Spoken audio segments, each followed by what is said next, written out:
मैं तुम्हें सच्ची अनुभव की बात बताता हूं। प्रभु जिस पर कृपा करके ऐसी विषम परिस्थिति देते उसके साथ रहते हैं। ये बात पकड़ लो।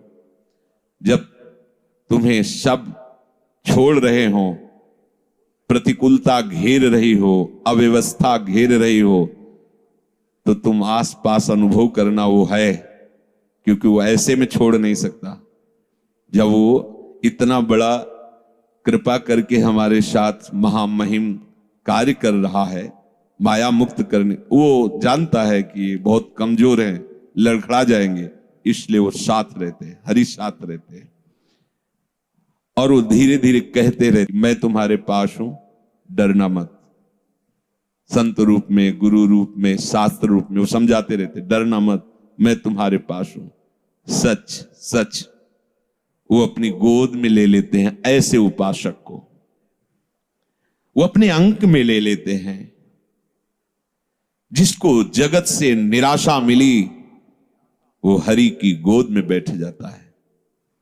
तो बलिहारी है ना ऐसी निराशा की, ऐसे दुख की। अब हम कभी भूल न करें, धन की प्राप्ति, कीर्ति की प्राप्ति, जगत में सम्मान की सफलता, इसमें कभी भगवान की कृपा का अनुभव न करें, ना करें, आज्ञा दे रहे हैं।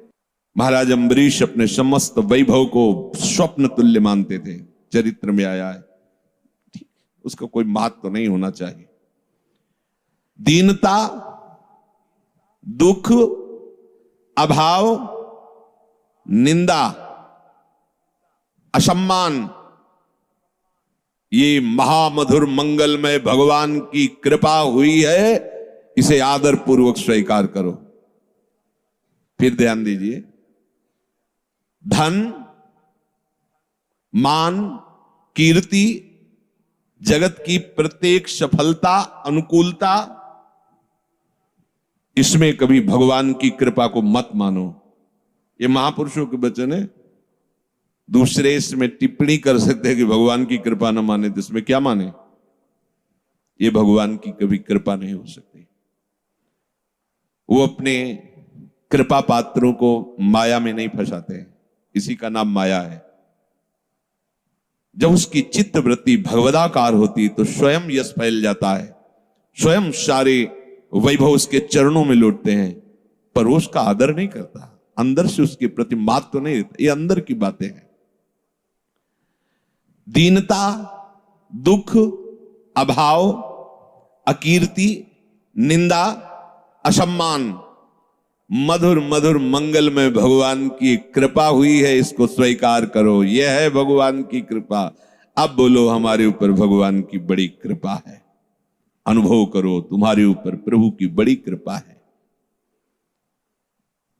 जो इस मार्ग में अमुक प्रकार का अगर वास मिल जाता, अमुक अमुक प्रकार की हमारे को सुविधा मिल जाती, अमुक भोजन पद्धति से मिलता, अमुक प्रकार से लोग हमसे मिलते,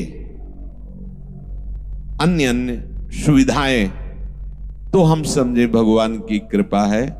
ये अज्ञान है, कभी इसे अपने हृदय में आने मत देना। जब कोई आपको आदर से बुलाए, कोई सम्मान करे, तो आपकी दृष्टि में भी वो नहीं आना चाहिए, आंतरिक दृष्टि में। जैसे कोई हमें जिस गली में जाते हो गाली देता हो और हमसे द्वेष मानता हो, तो हम उस गली में भी नहीं जाना चाहेंगे, अहंकार होने के कारण। ऐसे भक्त जिस गली में आदर होता हो, माला पहनाया जाता हो, उसकी कीर्ति सम्मान हो, उस गली में नहीं जाना चाहिए। और जिस गली में अपमान होता हो, गाली मिलती हो, हफ्ते में 1-2 बार तो उसमें जाना ही चाहिए, जिससे पता चलेगा कि हमारे हृदय की स्थिति क्या है। यह है उलट आप में समा, ये उल्टा मार्ग है। जब आपके हृदय में निंदा करने वाले का और प्रशंसा करने वाले का, दोनों के प्रति कोई भगवत भाव की सिवा अन्य भाव ना हो, तो समझ लेना अब कृपा फलीभूत हो गई है, अब हृदय की स्थिति बन गई।